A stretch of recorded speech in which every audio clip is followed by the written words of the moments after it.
Hey everyone, so we're going to try to make this fast. So, and the first one on the list is Kundalini, the spirit of Kundalini, and this is video 5 on unclean spirits. And as I said in the description or the comments, will be the warfare and deliverance prayer that I wrote. And you can feel free to pray that, make it your own, put your own words into it. Eventually, when you get more confident that you're able to speak things in certain ways, because I know that a lot of beginners don't know how to pray these types of prayers. So this is why I wrote this one to use as a base to start. We all start using someone else's prayer, and then we veer off and we start praying the way we start praying once we become more spiritually experienced, so to speak, and go from the milk to the baby food and then to the meat, right? So with that being said, I just want to go ahead and start this now. So the first unclean spirit on the list is the spirit of Kundalini. I'm going to read you what the spirit of Kundalini is. The Kundalini spirit originated in Hinduism, refers to a dormant female energy coiled at the base of the spine, often called the serpent power. So, and I got to say this because Holy Spirit is telling me to say it now. The Kundalini spirit often hangs out with the spirit of Python, because Python is a snake and the Kundalini is a serpent power that hangs out by the spine. So, with that being said, I'm going to continue.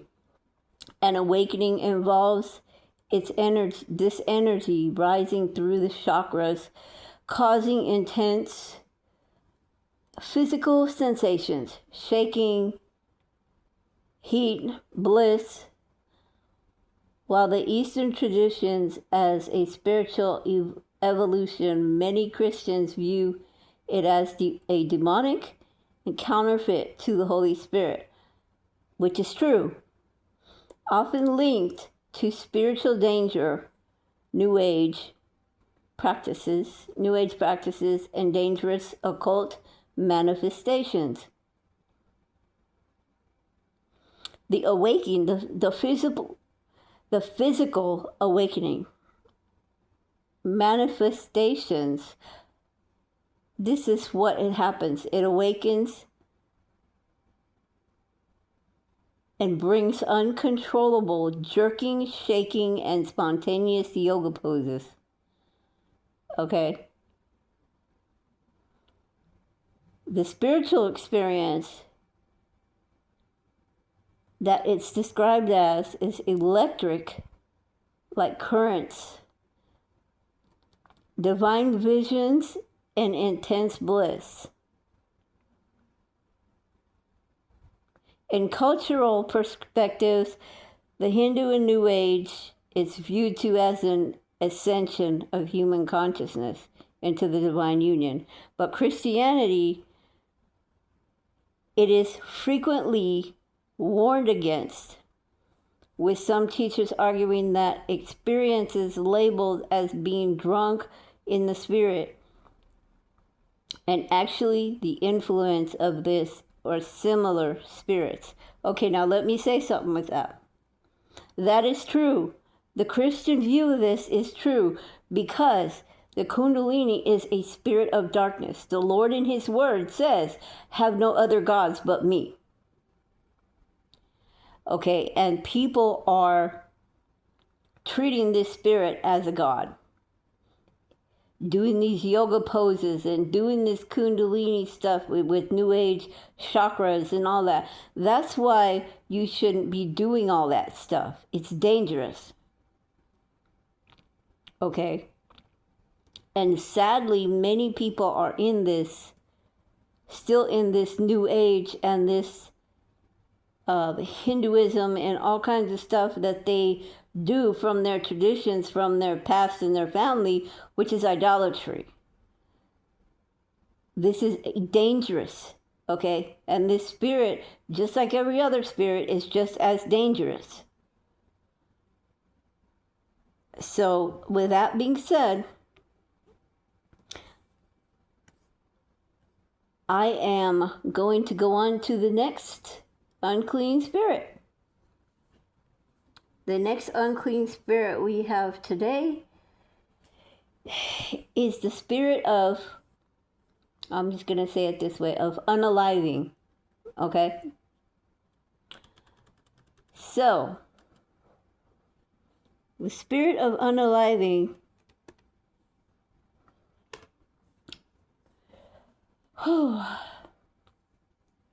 is in Matthew 5:21 and 22. First John 3:15 also.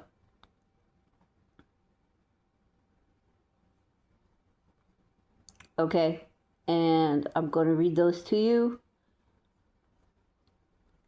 Oh, wait. Okay, Holy Spirit. Okay, this spirit of unaliving often starts with resentment and progresses through hatred and violence. And the Holy Spirit just told me as I'm reading, it also comes with the spirit of jealousy as well.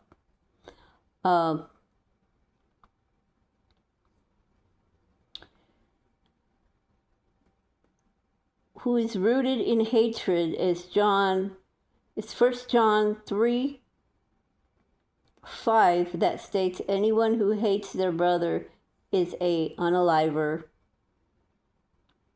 showing that the spirit of unaliving is present before a physical act occurs. And I gotta hold on a minute because Holy Spirit's telling me to say something. And it also says in Scripture, if you think it, you've already thought it, you've already sinned, you've already committed it, because you've already thought about it, you've already thought it. So, on to our next, which is the spirit of psychosis. And I'm reading you guys, I'm typing this up and I'm reading you guys all the definition and the scriptures. That's what I'm doing for you guys today with these ones. So I want you guys to get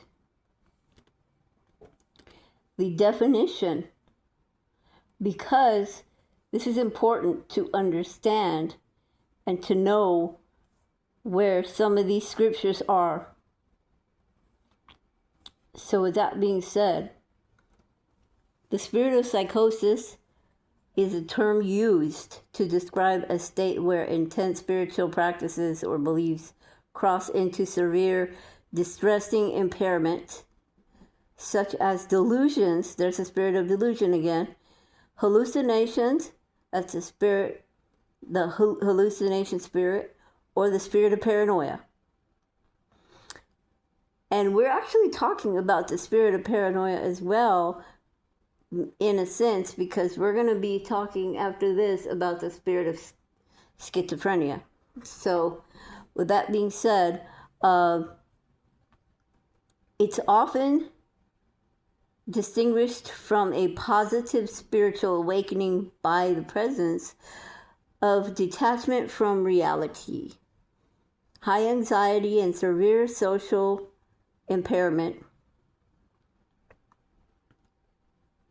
Treatment focuses on stabilization, sorry, I can't even speak today, usually involving antipsychotic medicine or psychotherapy. Okay, those of us that follow the Lord, that follow God,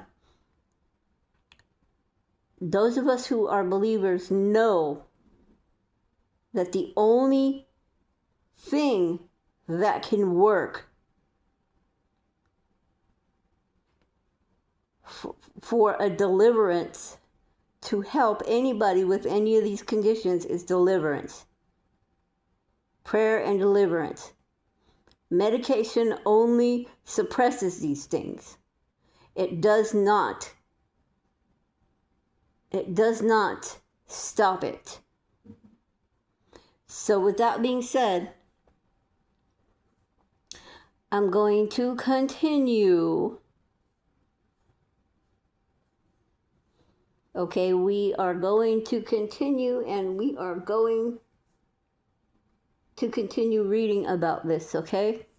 Just a few more sentences here.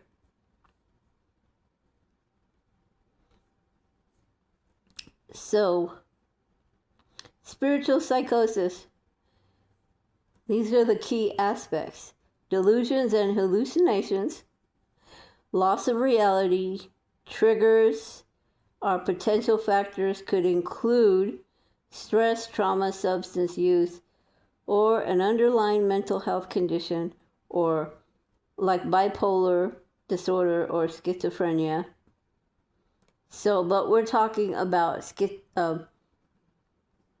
schizophrenia and psychosis. So we're talking about these together right now.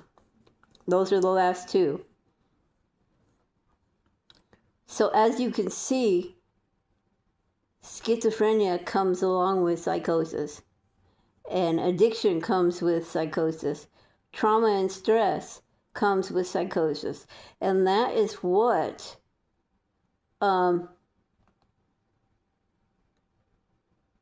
there's a lot of things that can come with that spirits can come in, and the only person that can heal them is Dr. Jesus, Dr. Yeshua. Father God can do this, and he's the only one that can heal, okay, through deliverance. Okay, so with that being said, once again, I'm going to read you this because it's about the cultural context of experiences that appear as psychosis in the Western medicine, okay, and how it's interpreted as a spiritual calling or shamanic illness, okay, shamanic illness. So if you don't know what a shaman is, or that is like a witch doctor pretty much. A shaman is a witch doctor pretty much, in a sense. So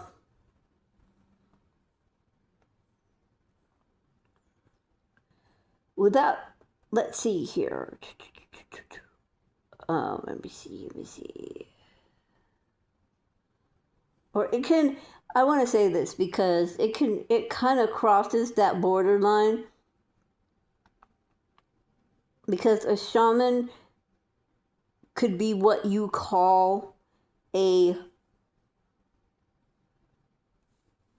what worldly people call a psychics, but the Lord God in Scripture, in God's kingdom,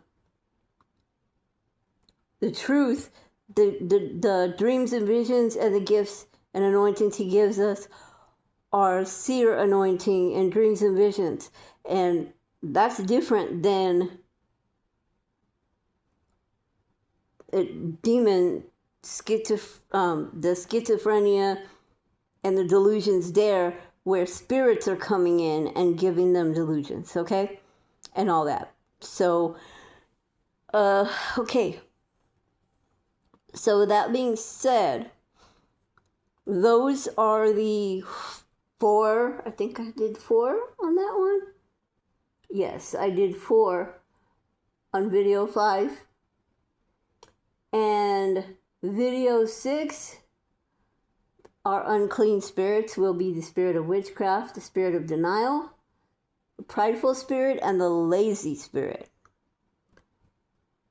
So stay tuned, and as I said before, the warfare deliverance prayer will be in the description or the comments.